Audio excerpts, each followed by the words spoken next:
ادھر تو دھوپ پڑ رہی.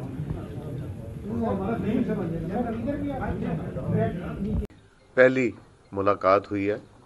الحمدللہ میں شکر گزار ہوں حکومتی لیڈرشپ کا اور کمیٹی ممبران کا، اور میں شکر گزار ہوں اپوزیشن کی لیڈرشپ اور ان کے سینئر ممبران کا، جنہوں نے آج بہت ہی ایک مثبت طریقے سے آج کی گفتگو کی.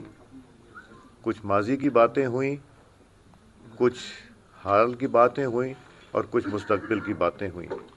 ماحول بہت اچھا تھا اور مجھے امید نظر آتی ہے کہ اگر ہم سب مل کے سر جوڑ کے پاکستان کی بہتری کے لیے جو کہ عہد بھی کرتے ہیں اور کوشش بھی کریں گے، کام کرنا چاہتے ہیں، اس میں سیاسی بہتری بھی آئے گی، جمہوریت بھی مستحکم ہوگی، پاکستان کو جو چیلنجز درپیش ہیں اس میں بھی بہتری آنے کا امکان ہے.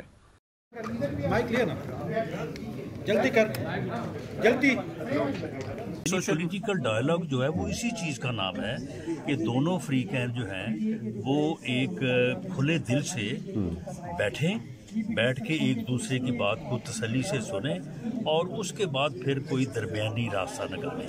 یہ نہیں ہو سکتا کہ کوئی 100% ہماری بات کو مان لے گا یا کوئی 100% ہم دوسرے کی بات کو مان لیں گے.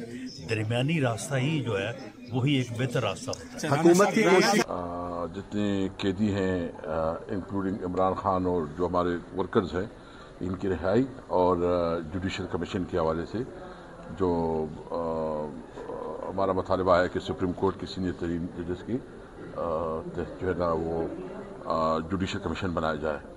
اتحادی کمیٹی اور پی ٹی آئی اتحادی کمیٹی کے درمیان مذاکرات کی پہلی باضابطہ نشست ہوئی. اسپیکر قومی اسمبلی سردار ہم کو ایسا ریلیف مانگ نہیں رہے جو ماورائے آئین ہو، ماورائے دستور ہو، اور ہم کو ریلیف نہیں مانگ رہے. ہم بیسیکلی فیکٹ فائنڈنگ چاہتے ہیں 9 مئی کی اور 26 نومبر کی.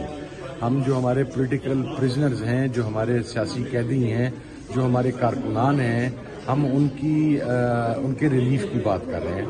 تو حکومت تو کلیمنٹ تھی، 6 ماہ آپ ہی ہمیں بتاتے تھے کہ ہم مذاکرات نہیں کر رہے اور حکومت کرنا چاہتی ہے، اور آپ ہی کو حکومت بتاتی تھی کہ حکومت کے پاس تمام اختیارات ہیں، حکومت پوری پاورفل ہے.